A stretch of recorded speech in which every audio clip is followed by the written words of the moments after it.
It's a great pleasure for me and honor to introduce our next keynote speaker, Ricardo Baeza Yates.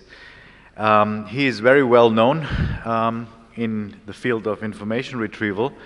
He obtained his PhD in '89 from the University of Waterloo in Canada, and he's very well known in the Spanish as well as the Chilean Computing Society and also in the US. He's very active in Europe as well. His interest is mainly in information retrieval, algorithms, and data structures, where he's also written a very well-known book, a handbook of algorithms and data structures. He has written a definitive book on information retrieval called Modern Information Retrieval, several editions, and won several awards for this. He's a member of the Chilean Academy of Science and a founding member of the Academy of Engineering. So Ricardo is a very nice example of the merging between science and engineering. I think that's a very nice detail in his CV.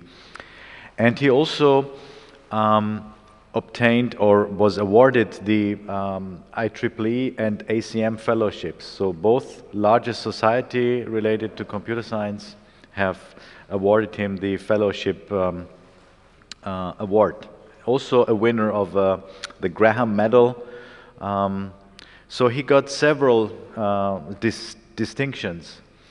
Work-wise, Ricardo was until last year, the Vice President of Research at Yahoo Labs, and he was leading teams in Europe, mainly in Spain, but also in the US and also in Latin America.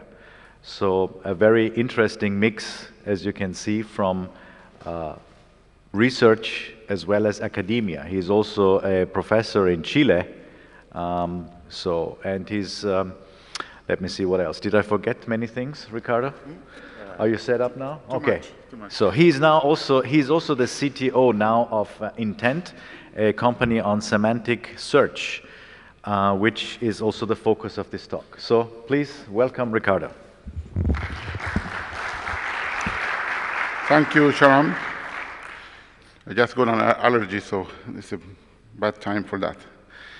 So this talk was advertised as semantic search, which is what I'm doing now in Intent.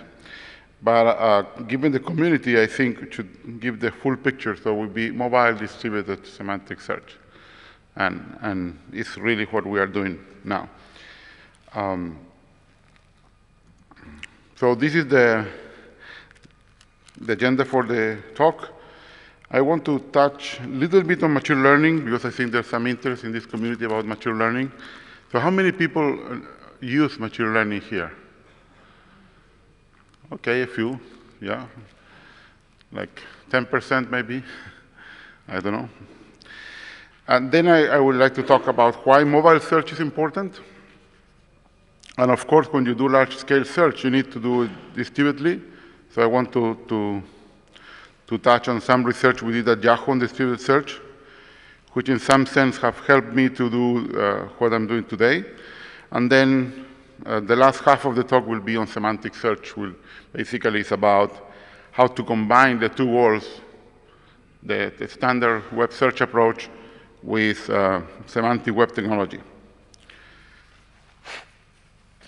And then I would like to end with just some ideas of services, because today we are doing search as a service in Intent. So basically, we have several different apps for different companies, and we do a search service for them.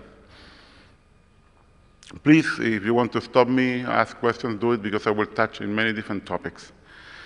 So we are in this machine learning trendy phase where maybe too many people is doing just black boxes without understanding what they are doing. They just know how to use the tools, but I'm sure those tools can be used much better, and I hope what I will explain about semantic search will show you like a more formal way to use machine learning and combine it with what you already know. I have one page on this, so I would assume that you know this, so I will not read this.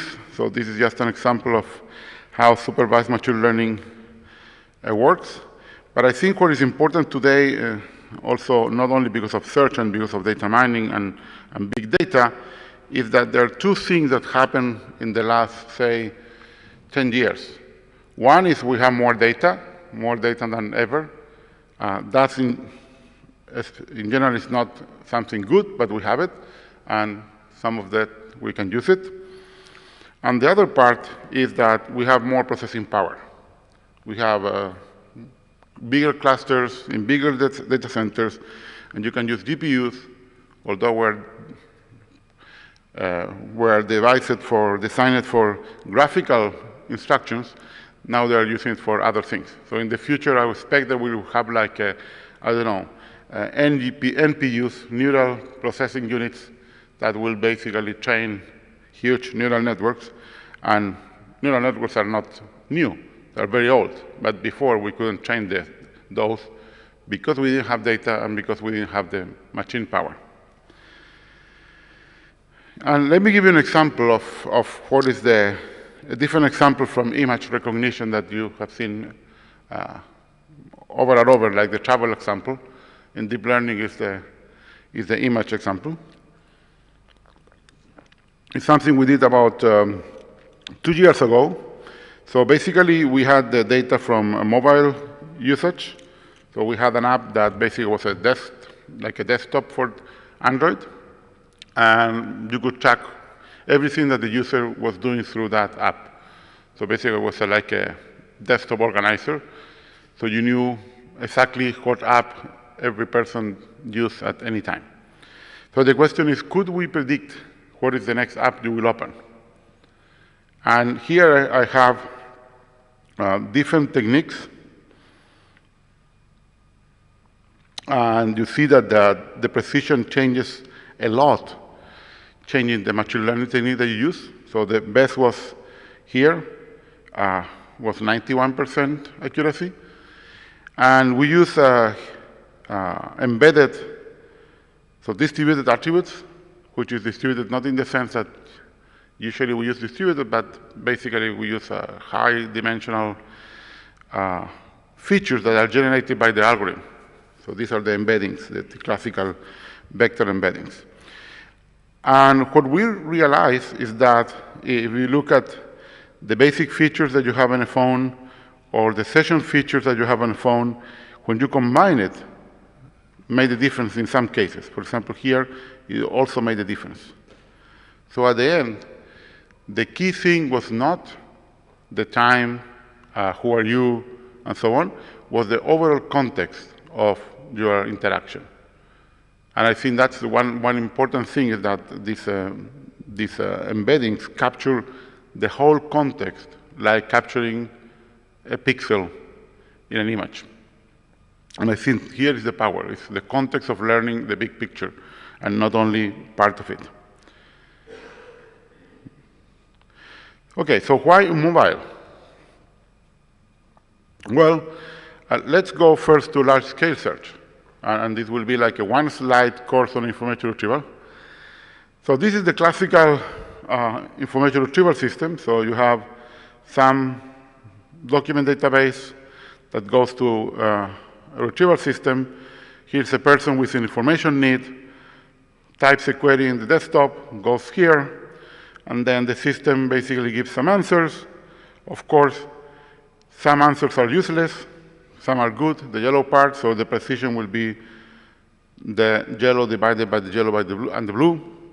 But some of them are missed, so the recall will be the yellow divided by the sum of the red and the yellow. If you have a fixed database, you can compute the recall. Basically, you can know which relevant documents you missed. But if you have something like the web, that's impossible. So we don't know exactly what is there. We will never know if we get the best page. So you focus on precision. You focus on knowing if you got good answers on the top. Of course, people is very lazy. They only look at 10, sometimes at 20 results. So you have 10 million answers. You need to only have 20 that are good, which is kind of sad. Okay, so the next thing that changes with large databases, in particular in the web, is that what we have as an information need is just a need, to just use search for everything. If you are too lazy to type facebook.com, you do FB search, right? People do that. These are navigational queries. These are like 30% of the queries is laziness. And again, most of it is the context. It's not really you. So basically, personalization is relevant only in a small fraction of queries, because most queries are generic in the sense that it's not about you, it's about what you are doing. And many people are doing the same thing. Now, the main problem here is not on the system, it's on the brain of this person. Let's say Sharam is searching a very important article, and then maybe he knows the 7 authors of the article, but he types only 2, because he said that's enough. And because he didn't want to type the Polish surnames, he typed the 2 easiest surnames. So what happens? He gets all the articles from medicine that were done by Smith and Jones, right? So the main loss of information when you query is, let's say, on the hands of the person or on the brain of the person, but basically something happens from the brain to here that you lose information. Now, today, and you will see why, we are really not using a desktop. We are using a mobile, and that's why I think it's important. And is that the case? Well, yes. So 2 years ago, mobile searches started to be the majority of the searches in the web. So here you see data for Google. You see that between 2014 and 2015, it changed to more than 50%. And the same is true in advertising. So most advertising today is not yet 50%, but in a few years will be 50%. Today it's like 20%, 25%, but it's growing. One picture for Ernesto. Okay. Not only mobile, but also voice queries. Depending on the situation, it will be better to do a voice query because it's dangerous that you are typing while driving or whatever you are doing. And this is an example from Microsoft for Cortana. So that today is like 1/3 of the queries are voice. And if you see the number of words people use, the queries are longer when you use voice. Yeah, because it's easier, you can say more things. And this is interesting because when you use text in mobile also, the queries are longer. Maybe not today, but say 5 years ago, 10 years ago, the queries were longer. And you will say, why they were longer if it's harder to type in a mobile, right? It's a very simple explanation. Internet's slower. You don't want to search again. So you want to be more precise. And this is the reason. And there are several studies that show that. So some counterintuitive things become very intuitive when you understand the reasons behind that.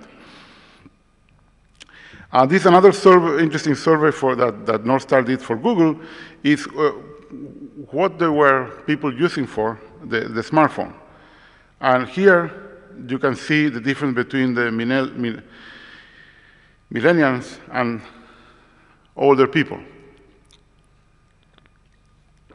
I will not read this, but for example, you see also that the percentage of young people that use mobiles to talk is like more than 70%. I don't know if you have the same experience, but my son sent me voice via WhatsApp, and for me it's hard to answer via voice. I mean, I need to type. It's like, it feels strange talking to a machine. For them, it's natural. It's like talking to another person. So they can really forget about the technology and use that as a communication channel. So these are the reasons. So one important thing here is predict the intention. If you know the intention, then you know the answer. And if you know the answer, then you don't need to give 10 web pages or 10 documents. You can give the answer, and I will get back to that. So that's why we should look at mobile, and we should look at the context, and we should predict the intention behind the use of the device. Okay, so before we can do that, we need to solve a large-scale problem. So basically, we need to search in huge piece of data. For example, you may have all the web in a given language to be one important case for, say, a customer. They want to have very good local search, for example. So you need to scale up. And this is a nice graph that explains this. So basically, it's not only about index size. It's not about how much, say, text you will index. It's also about how many users you can serve at the same time. So that is measured by throughput. So for example, queries per second. And here is the volume of data. Now, you can have a cluster, a big cluster in your data center, and let's say with that cluster you can do this. So it's not a rectangle, because as you know, when the operating system has more free space, maybe you can do more. So here, when you have basically little data, you can do more queries per second in general. So that's why you have this shape. Now, in search, caching is essential. And I will not show you the results in caching, because that will be a different talk. But basically, when you use caching, you change the scale of this. So basically, you multiply by more than 2. So basically, if you could do 1,000 queries per second, you can do easily 2,500 queries per second. So you can see that caching is a boost. And that has to do with the power law I mentioned yesterday in the panel, because many people is asking the same things. So you can cache answers. And like 30% of those answers will be used most of the time. Of course, that's not enough. And then you need to do replication. So if you want to answer more queries per second, you just replicate. Trivially, a trivial solution. You just buy more machines, and you may be using the same data center, or better, a data center ubicated in a different place closer to the users. Now, to scale on the data axis, you need to partition the index. And there are many ways to do that. So that's not so trivial.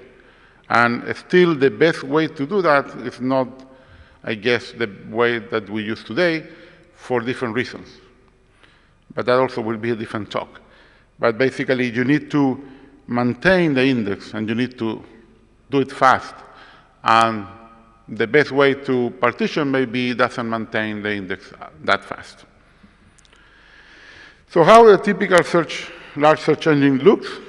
So basically, you have a lot of caching, so result cache, index cache, document cache. You have the replication I show you. And you have, of course, parallel query processing. So you can partition the index in two main ways. You can partition documents, that's the way that we use today. Or you can partition the index, which in some sense is better, but it's very hard to maintain. And then you have many search clusters that basically will use a single index that may be partitioned among many machines to answer the queries from the users. And there will be a proxy that will do, for example, the merge of the rankings of two different answers. And of course, the ranking should be consistent, so you can merge very fast in linear time the answers. And this part is basically the offline part, which is like a continuous process where you crawl the web, you parse the pages, you classify the data, and you index, and you keep this index updated. And of course, it's not only about finding new documents, it's also about refreshing all documents. And here you have a paradox that if you want to crawl new pages, that means that you don't have time to refresh pages. But the only way to find new pages is to find new link in refreshed pages. So this is like, okay, you have to do this to do this. And then you have a paradox because you have to choose between one of those two things, but these two things are dependent on each other. Of course, crawling is an NP hard problem, so it's hard to have an optimal solution. And of course, here the data set is completely dynamic, so it's even harder. So how search engines solve this? Well, you can basically do the simplest architecture will be centralized. So you have just one big data center with the big machines with the index. Or you can replicate. This will be, OK, I want to answer more people. And the next one will be, OK, I need to partition the index because the index is too large to fit in one machine like here. So here we have, say, in the example, 3 machines. So this architecture will differ in the number of data centers, will differ in how we assign users to data centers, and how we assign the index to data centers too. You don't see this while you search because you get to the proxy and the assignment is completely seamless for the user. So you don't see if your query is being answered in the US, in Frankfurt, or maybe in China. Now, how you partition the index in practice? So you need to understand what the people is doing. And of course, one important thing is that they're distributed in different places, and they're using different languages. So languages are very important. For example, this will be a reasonable partition where basically you use geography, but also you use language. So here, English is blue, French is pink, Spanish is yellow, Arab is green, Mandarin is red, Russian is light red. And this will be a reasonable way to partition. Of course, when you partition, also you try to adapt the traffic to the data centers. But it's easier to adapt the data centers to the traffic, so you will have different sizes of the data centers depending on the partition. So this completely geographical partition is not good. Now, as I said, you will use document-based partition because this is more fault-tolerant. The balance is better. And that means that basically all the Spanish documents from Latin America will be stored somewhere in Latin America. And that's the best way to do it. Of course, if you have a lot of people from Latin American origin asking in the US, you may replicate some documents. That would be faster than trying to change the partition. So what would be the next step? And this is something we did about 8 years ago. We finished this. So let's say that you really want to distribute this and not have this centralized view of the world, because basically these architectures are centralized at the end. This could be in one single data center. No one says that it cannot be there. So the easiest way to do this is to have just 3 data centers in the world, huge, and you solve the problem. It's easier from the point of operational. So, but let's say you have many sites. Let's say you have 1 per language and geography. So these are the sites. Let's say you have 5, 10, 20. Now you need to assign users to sites. So usually they will be assigned by geographical proximity, unless you are using a different language and maybe you are assigned to the closest language center. You do local web crawling. So basically you crawl local data. This is very good in the internet today because of traffic. So you can crawl better and more. And also that means that you can get better documents and then you improve the answer too. So local crawling is really something good. You partition the index as documents, so that's natural because you are doing this local partition. You have to do some partial document replication for very popular documents. For example, if you're watching a lot of news from the US, the best way is to do something like Akamai does, so bring the pages closer to your place. And if you, say, replicate 1 million documents, that's a lot because of the power law. Most people is watching the same things. Now, the most interesting thing here that we did was this query processing with selective forwarding. So what does this mean? So basically, here's the user. The user gets to the closest local site, and we can predict if the query is local or not. Let's say you are here in Malaga, you ask a query in Spanish, and you predict that the query will be well answered using documents from the Spanish web. The Spanish in the sense of the country and not the language. So this will be okay, and the standard way to do it will be okay. You send the query, you execute the query here, and it fails in the sense that you don't have a good answer, and you can assess that. And then you need to call other centers, like in Latin America and other places, to get a better answer in Spanish, and then you return this to the user. So this works, but basically you need to wait, and you do like a sequential approach. Much better. You apply a little bit of machine learning, and you predict if the query will be local or not. If the query is not local, before executing it, you don't wait. You just go and look for results in other places while you're executing the query here. Now, when the execution ends here, and will end earlier because it's local and it's a smaller index, then you can assess if you have enough answers. If you have enough good answers, then you return the answer right away. Okay? If your assessment is negative, then you wait until these results come back. But that already started, so it come back earlier than if you had doing the cascade approach. And then you answer. So if you do this prediction very well, that means that you have very few false positives, in the sense that you send queries to be answered abroad that basically are never used. And also, you may have some false negatives. So basically, you say it's not local, you execute the query, assess the result, and find that you were wrong. Sorry, you said it's local, you execute the query, and you find that it's not local. But you learn from that. You can learn from every mistake right away.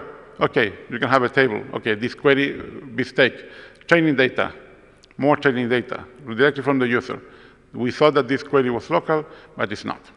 So basically, you can train your model every day with more data and gets better and better.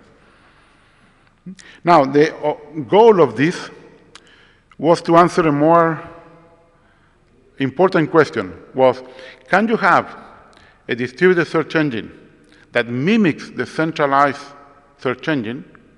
So basically, you are mimicking. You want to do exactly the same, so same quality of results and so on, but with less cost. Basically, you can use the fact that the data centers are smaller, the fact that maybe energy is cheaper in some places, maybe you need to process less, and so on. And the answer was yes. You could do it. In the last analysis we did was like 60% of the price. And 40% savings for a search engine is a large amount of money. And because of this answer, yes, we got the Best Paper Award. Just a detail for the students, this paper got rejected 3 times before. Okay? And my author said, no, this is not a good paper. I said, yes, it's a good paper, wait.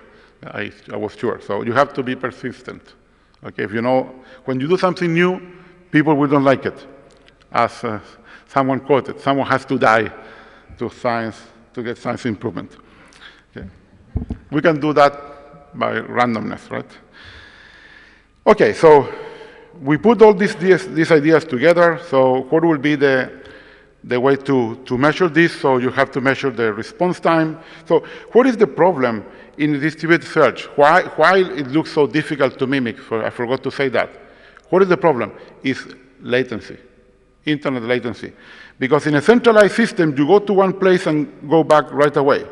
In a distributed system, you may need to go to other places and collect the answers. So you have you are duplicating, at least duplicating the answer time. But you want to mimic the architecture. And with this machine learning prediction, basically you save a lot of time because you do almost all the time the right thing.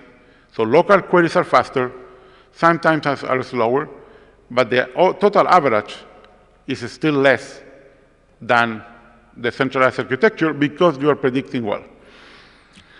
Okay, so these are three things that are important. So the average response time,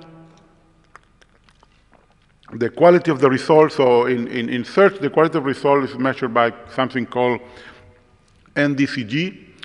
So it's a normalized, discounted cumulative gain. So basically, it's like a weighted average where you give more weight to the top and less weight to, say, number 10, because you want to keep the right order, and normalize so you are able to compare among different answers.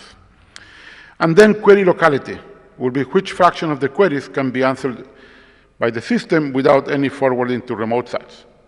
And remember, we can replicate documents, so we can change what's the meaning of local queries by caching and by replication of documents. So if the people from Malaga does only 10% local queries, maybe with the caching and document replication, we can transform that to 30%, and that improves the answer time. So we had real software with real data, and we only had to simulate basically what was the remote processing. Remember, simulating this is expensive because if you have real software in 5 different places, you need to have like real data centers and so on, but you can simulate all that coming from real operations. And basically, the most important thing is that query processing is proportional to index size, and that basically most of the time network latency is proportional to geographical distance. So here I think we use 1 in Europe, 2 in Asia, and 2 in America. So this is the final result. We presented this 3 years ago in Wisdom. Was one of our PhD interns. So he got a very good paper in 3 months.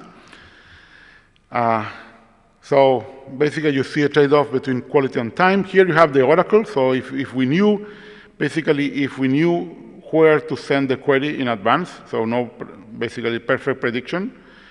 Here you have the case of no cache, and here you have the case of caching. You see how you increase, so you decrease the answer time by almost 50%. This is the NDCG, this measure that I said measures quality. So basically, 1 will be equivalent to the centralized case.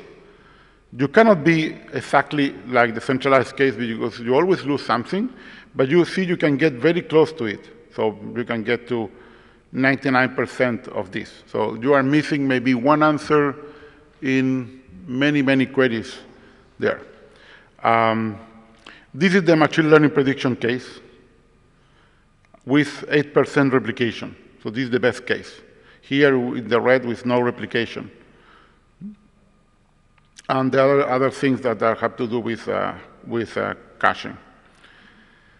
So it was possible to do it cheaper and faster. Okay, so this is the introduction to the next step. So what we need next? Yeah, it's nice whenever you say capital of, let's say, a country that maybe we don't know the capital of Burkina Faso, you get a page that has capital, Burkina, and Faso, but you're crossing your fingers that also has the answer, right? This is what we are doing today most of the time. We are searching the query, not searching the answer. And for searching the answer, it would be nice if I say the capital of Burkina Faso, then I get a page that says Ouagadougou, if you didn't know the answer. Okay, so how we can solve that? So we need more components in the search engine here. First, we will need some knowledge resources.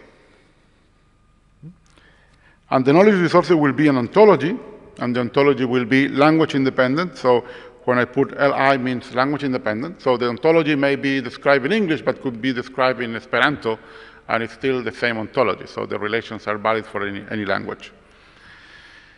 You have a lexicon. The lexicon is language dependent. So basically, it's how I call every concept in different languages. You have something we call onomasticon. I will explain what is this. And it's mostly language independent, but it's not always language independent. So sometimes there are differences. You will see why. And you have linguistic rules, some things that we call semantic representations, and some other people also call case frames. Those are coming from a standard AI. So this will be the meeting point of a standard AI and the machine learning people. So what is the lexicon? Well, it's language specific, so you have one lexicon per language. And basically, for example, here you have this concept. Here is described in English, but could be any language. And it's a cheetah, but then you want to know how you say it in different language. So you see that in French, Spanish, and Italian, it's like guepardo. I don't know how to pronounce this. Pinars, and Mandarin even less. But this is the lexicon. Now, how much lexicon you need? That depends on the application. You don't need to translate the whole ontology. You can translate the ontology that you really use, and you have data for that. It's what people use. So from a query log, you can deduce which concepts you need to translate. For example, if you translate 50,000 concepts, and we have an ontology larger than 500 million concepts, that may cover like 80% of all queries because of the power law. So you don't need to, also you don't need to put everything in the ontology. For example, let's say there are 5 million businesses in Spain. How many you need to have in the ontology?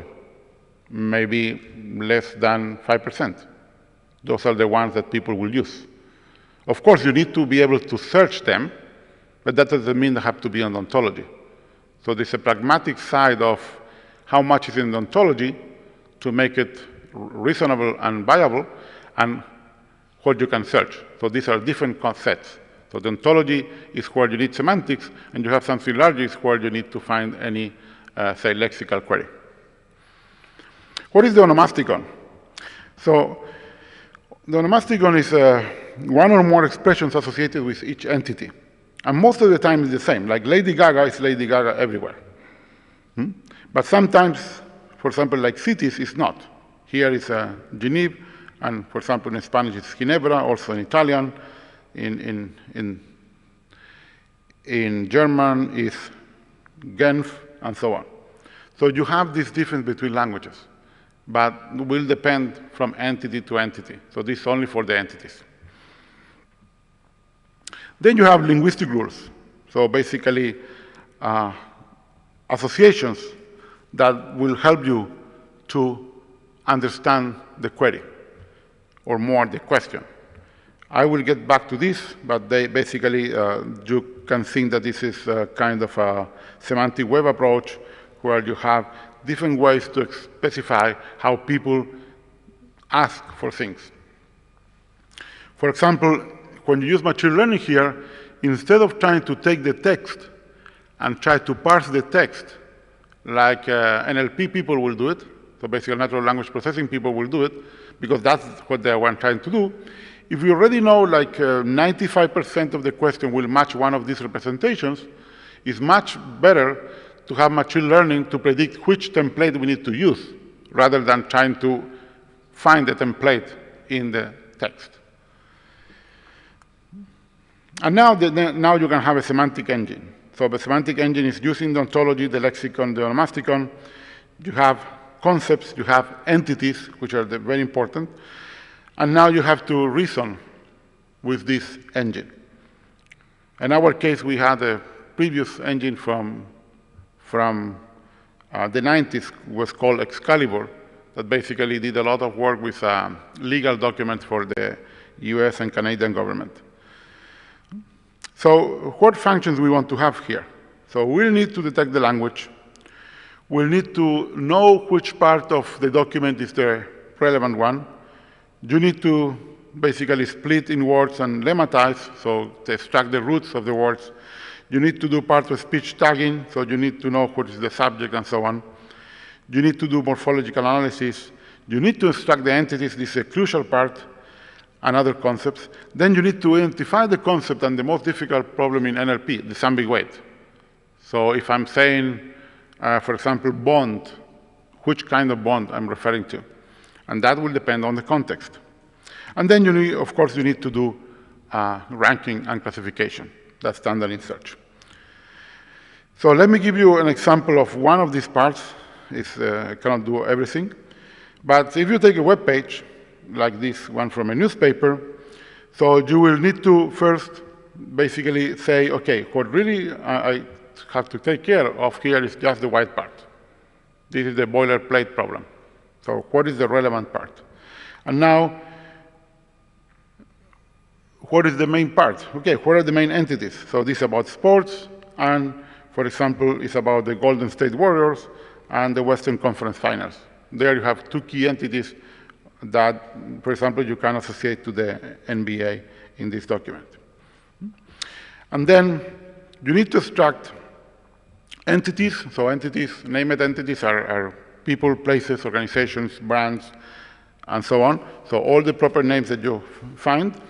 Not all of them will be in the ontology, as I said before. So very uncommon entities, better not to be in ontology, will be just noise. For example, we'll make this ambiguation much complicated if you have everything in the ontology.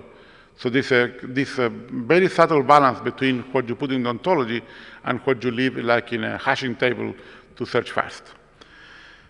So here could be also inferred entities like, okay, it's talking about the major, it's talking about the hospital, it's talking about the company, it's talking about the person, but maybe it's not named. So you need to have these indirect entities.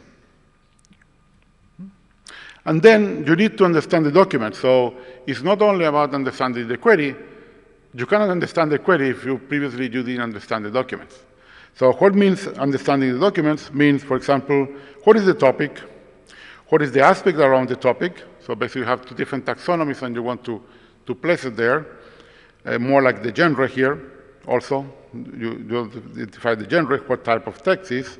Then you need to identify spam, adult content, offensive content, and so on.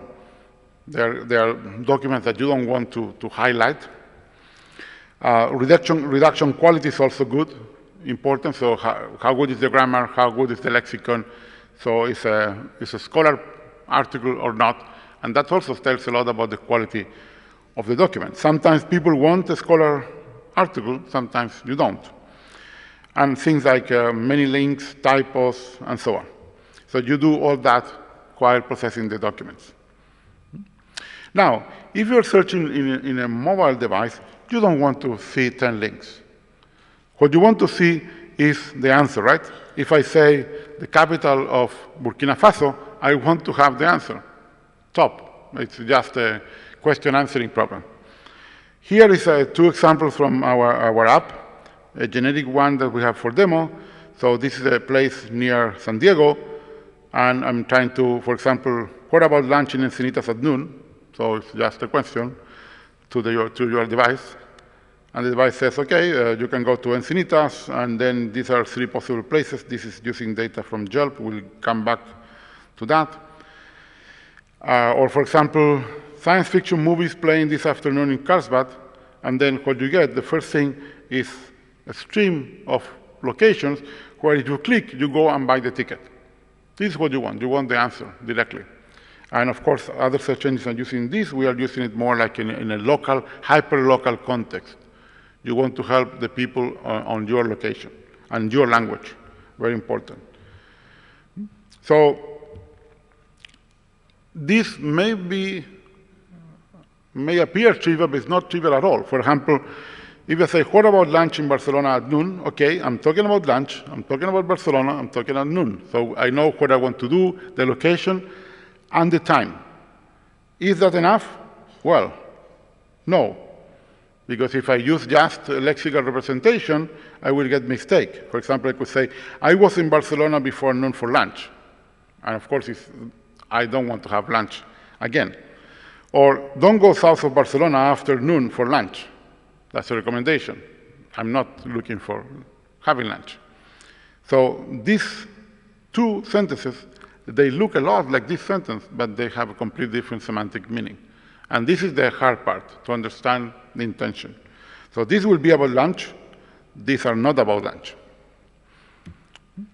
And this means that you need to understand all these parts of speech that are important in a sentence. For example, if I say, Ricardo bought a watch at the store on Monday, so you have an event that is buying, you have a role that is, in this case, me as a person, you have an object, that's a watch, you have a location, this store, maybe you can infer the store because you know where that person was at that time,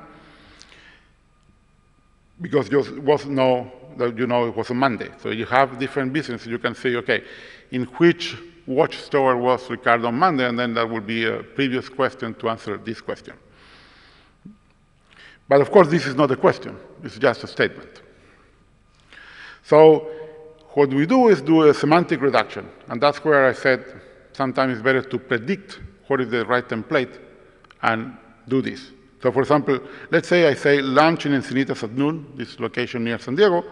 Well, you have a possible template, and we want to match all these possibilities to the same template.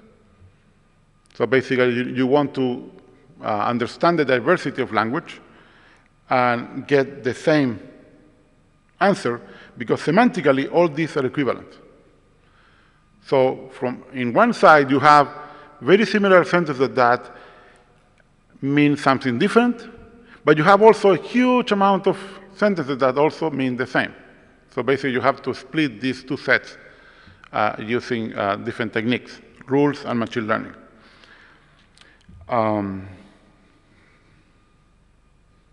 forgot something. Okay, I will remember later what I wanted to say. So basically, we reduce all this to a single language-independent formal interpretation. And this is the key part to disambiguate. And what is the application? The application is that if you have different data sources that we call expert answers, so if someone says P.F. Chang near Encinitas, this is a chain, a restaurant chain in the US, Chinese food, so you will do a formal interpretation, so this is a formal interpretation more in semantic web style, and then you will send this formal interpretation to different experts that will be triggered if they have an answer. So if they understand this formal interpretation, the experts say, I know how to answer this. Another expert will say, I know how to answer this. And then you have to combine these answers. And what are the experts? The experts are the best sources of knowledge. So basically, we can have many data sets. Here I have 3 examples. So for example, Yelp is good local business listings in the US, in other countries. Maybe you have weather data. So if someone is asking the weather, you can use AccuWeather. For example, if you have a sports question, you have stats.com.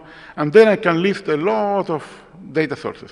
Some are free, some are not free, some you need to get agreements, but these companies are for that, to basically to sell you data. And you can have data sources on different languages for different topics and so on. And of course, you can have your own data, say your own ontology that will answer many of these queries. So this is also you can think as a service. So the expert is a web service that will answer every formal representation that they understand. So let me put all together, and this will be almost the last slide. Now we put everything together that we have seen. So we have seen the search side, the semantic part, and so on. So let's have this person here. That's the user with a need. It's not an information need, it's just a need. And the key thing is the context. And the context means, okay, what is the time, the location, the device, the history, and so on. This is a very lazy user, and the query is bond. And we have to guess what bond he wants. Okay? One thing that is important here to help the user to be less lazy is to do query autocompletion. So basically, if it's typing B, you get Bing, BO, Boston, and so on. Bond, maybe there are more completions, and if that disambiguates the query, that's great. We can solve it. And here we need to put the most relevant completion. So basically not exactly the most popular, but a good one. Here's something very interesting when you play with machine learning. because you are telling the people what to query, and you need to use these clicks here to improve your algorithm. But you have to remember that you put that there. So you can bias the user very easily. So basically, you have here a problem where you need to, in some way, debias the clicks that you get based on what your algorithm is doing. So it's a tricky part, because basically it's like the algorithm is not independent of the system. It's really part of the system. Then you need to do spelling correction, and for that, language detection is very important. So here I skip that, but you are detecting the language too, and that's not difficult because you know things about the profile, you know the recent queries, usually it's the same language, and so on. And now you do the semantic analysis. So now we go to the real semantic part. So you can do query suggestions after the answer, so maybe this will be disambiguate. So here things that are important: freshness, diversity, novelty, serendipity. So serendipity is the case where maybe you want to get out of the filter bubble of the user and present something that he or she may never think, but it's exactly what she's looking for. And then this semantic analysis will get some concepts. Here we go do more machine learning, some intention analysis. And here you will get things like, okay, with 70% possibilities, this is an information query, and then probably it's about movies, like 0.5, definition 0.3, music 0.1, or maybe it's a transactional query. So the person wants to do something related to bond, but it's a transaction. It's not that the person is looking for information. And let's say, in this case, financial is 0.4, movie is 0.3, music is 0.2. So basically, you have different query types and all the possible intentions across all types. And this structure prediction will go to the last module that will be the intention ranking. And again, this is a machine learning base. So here is used something called learning to rank, which has been developed the last, say, 10 years in information retrieval. It is basically how you use machine learning to rank objects. So here you get the concepts, the intentions, the context, and based on all this information, you need to, for example, decide what's the answer. But the answer is not about information or transaction, it's about different things, like it's about music, it's about movies, and so on. And let's say this is the result. The intention ranking decides that the top intention is that bond is about movies, and then you have the expert that will answer that, and the answer will be two parts. One part could be, if that exists, all the times and locations where a James Bond movie is near you, or will be, let's say, like here in this example, the top 3 Bond movies. Then the other possibility is to be about news. And then, of course, will be, for example, financial news articles about bonds, different type of bonds, government bonds, and so on. The third possibility is about music.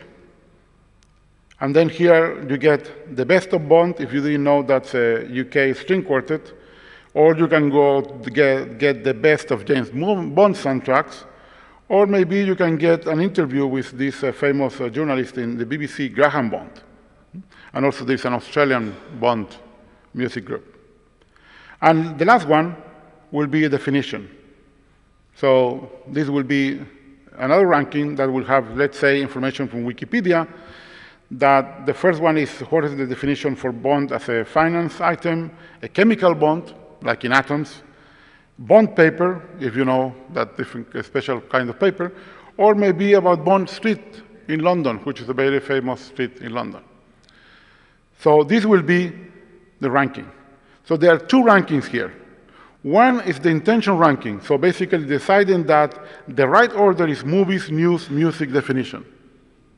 And then you have a second ranking that decides that inside the music expert, then this is the top 3. So here you have two ranking problems. This problem is similar to the search ranking, the one here. Why? Because these are homogeneous documents. in some sense, is simpler. All this is about music. It's not about something else. This is the most difficult one. What order you want to see? And here, you need to use usage data.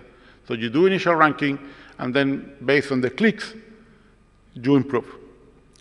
However, there's another problem here. Let's say one of these is weather. People don't click. So now you have to understand where no clicks are good news. We had a paper about this in CIR a while ago. So sometimes how much time you spend on the screen is important. So you need to use other clues to find if your answer was relevant or not. So it's not only about clicks, it's about, for example, reading time. It's also about the time you spend after a click. It's what is called the dwell time, and so on. Okay, this is more or less the whole context, how you go from lexical search to semantic search. And here, the key part, I think, is this one, the intention analysis, and then how you rank these different answers. And maybe the toughest problem is not only the intention, but it's here, how to find the right order here. Sometimes it doesn't matter the order. Sometimes it's very important. Because what you want has to be at the top. Also, in a mobile device, you can't put too many things. So maybe you can put 3, not 4. So that will depend on the layout, and if you can move fast or not. And of course, always you can default to 10 blue links if you don't have any good semantic answer. So that's the default. The default is go to your whole data sources. One key thing here is what to learn, and is related to what I said about using semantics in your machine learning approach. So for example, we don't try to learn, for example, the whole thing. So the typical black box approach is, let's say, okay, let's do a machine learning model that does everything at the same time. Learn that. That's too hard. You will never learn it well. There are too many dependencies that are unknown. So that's why we split this in different phases where you know what you are doing and you know that we'll do better. So here, homogeneous documents. Here, only intentions. Here, based on concepts, and so on. So this is like using knowledge for your machine learning. So as I said, we are doing search as a service, so that works in any device platform. So in our case, means Android and iOS. We have currently 3 languages, English, Russian, and Turkish. We can do any other language, maybe in not too much time. Turkish was the most difficult one. It's an agglomerative language. But basically, if you translate the lexicon, the core of the lexicon, and then you get some good NLP pipeline, you are done. That's enough. Today, also advertising works as a service. So you can put advertising in any place in the web or in a mobile, basically using different services. What about subfunctions as a service? So we are doing these things internally, some of them as a service, but maybe this could be open to the world. Things like a crawling service, entity extraction service in different languages, indexing service, a ranking service, a local search service. So basically, I go to a database that is with local information, you send a query, and you get the local answer. And maybe you have to merge that with other local answers. So for example, you have a place that is the expert on service-oriented computing, and you can query there. Semantic understanding service, intention prediction service. At the end, that's what we want, services, right? That's what we live for. And doing this, we need to worry about this.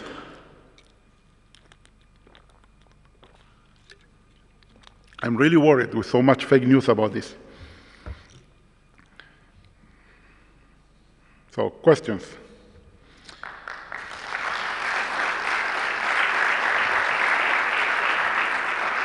So if anyone used my old book, maybe they don't know there's a new book. It's 1,000 pages, double the size.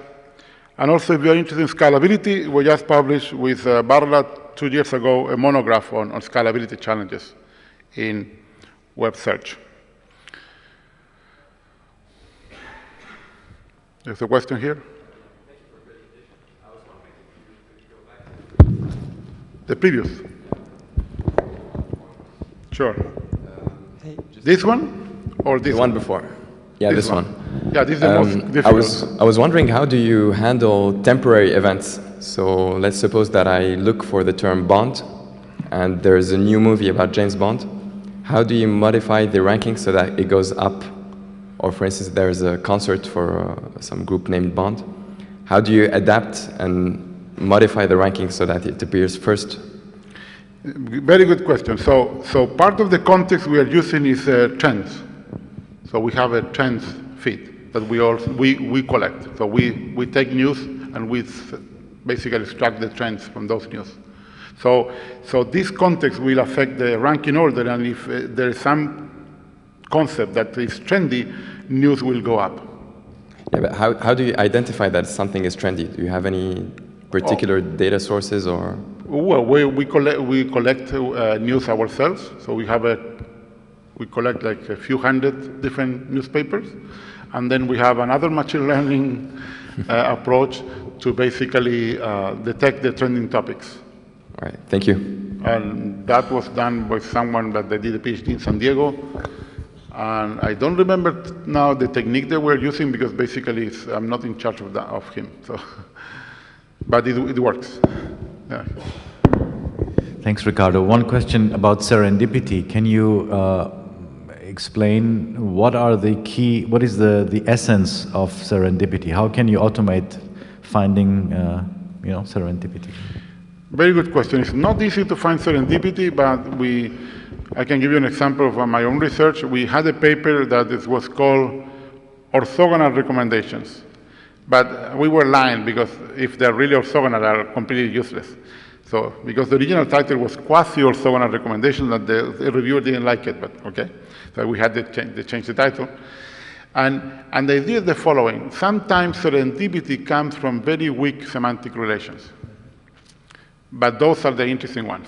So basically, you have the standard recommendations, and then you try to find very weak relations that will get interesting recommendation. And I have a typical example where you need that. And I'm sure you had this problem many times. You want the name of a movie, or you want the actor that was in a movie, but you don't remember. And you know one of them. But really, that's not exactly relation, because the actor has been in many movies, and in the movie there are many actors. So it's a weak relation. And this is the thing that, like, for example, let's say you may remember another actor. So this is a weak relation. You remember one actor, the movie, and you get the other actor. And this is an example we found very good that you and also these are completely different terms. So there are no lexical relation at all. So there are two different names, one movie that has the term, and you want to relate them. And if you find this weak relation, you find these quasi-orthogonal things. And in this case, serendipity. Another case is when you are having exploration mode. How many times you have searched for something and you end looking for something else? Why? Because in the answer you saw really what you were looking for, but you didn't remember how to say it. So this is another case for the serendipity. So basically, I find a weak, similar topic, and suddenly you see, I didn't know how they call it in medicine, and now I know the right medical term. So this is serendipity. It's not easy, but you can find these weak relations. So basically, you are exploring the fringe of the relations. So it's a weak relation, but in some sense, you get reinforcement that you find the weak relations many times, but still it's a weak. So it's not semantically close, but it's popular.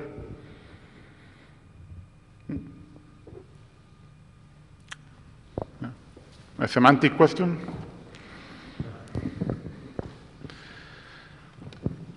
Hi, I'm Shivali. I have two questions. First is related to this ranking. So in learning to rank, when you use, how frequently do you update the training data? And are there trigger points, or how do you decide about the training data updates?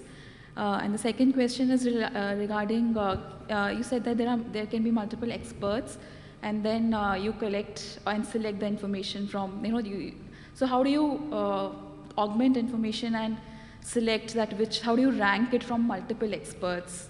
Because I'm working on something related, and it seems like, it's not very straightforward. So is there any standard technique to combine information from multiple experts and rank them and present to the user? That's the second one. Yeah. I'm missing the word before words. Articulate words? So the first one is this, how often do you update the training data when you're... No, that one I got it, yeah. But the second question is I lost something. Experts, so I think in one of your slides, you showed that there can be multiple experts, and you collect the information, their results, and you then combine them. Mm-hmm. So my question is, how do you combine them? And because they will have different rankings, and they may have different interpretations. Okay, now I understand. Yeah. So about the training data, this is something that the training data is basically increasing all the time. So basically, every time that the user does something that, for example, clicks in the third one, that's an interesting result that you need to put in the training data, because you saw that movies was first, but the person clicked in music. So basically, you do that all the time. So every time you find a case where you didn't perform well, you put as let's say, a kind of a false result, different weights. You use different weights. And of course, you need to also give weights for when you do right. Otherwise, you will learn only from things where you don't do well. And how much time we update the model, that I think depends a lot on traffic, and also how much time it takes to train the model. Doesn't take much, like 1 day, for example, so you could train it every day, but sometimes doing it once a week, once a month will be enough. That will depend on the application too. So for example, how dynamic is the set of users, for example, how that changes in time. If it's open domain, you will need to train it again sooner.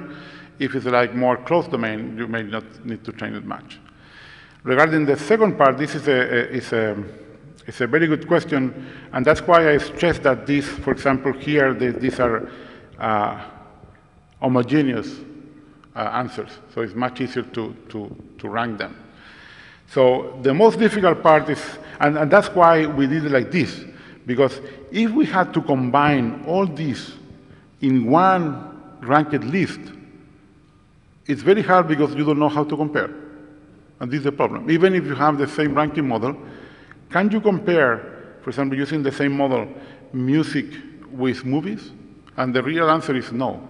So you cannot compare apples and oranges. So you need to use your knowledge to split the problem in things that you can sort well.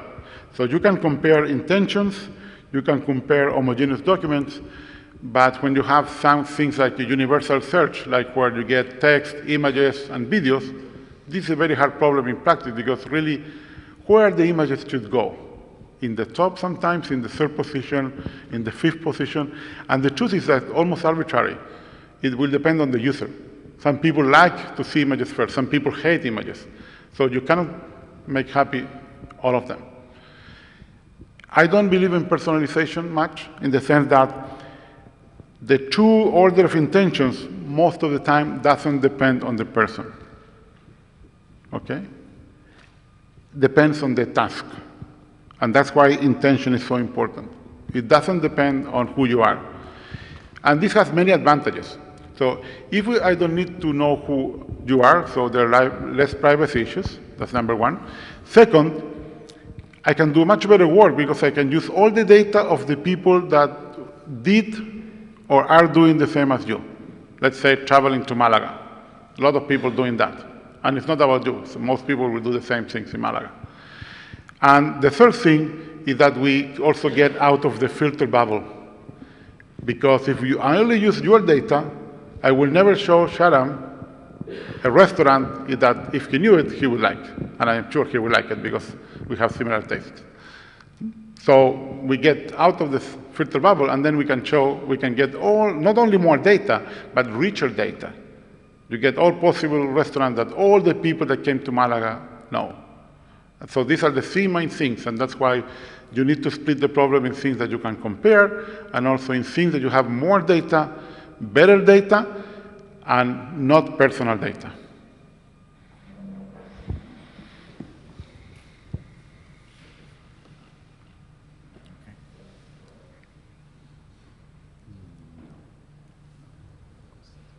Okay, so thank you very much, Ricardo. Thank you.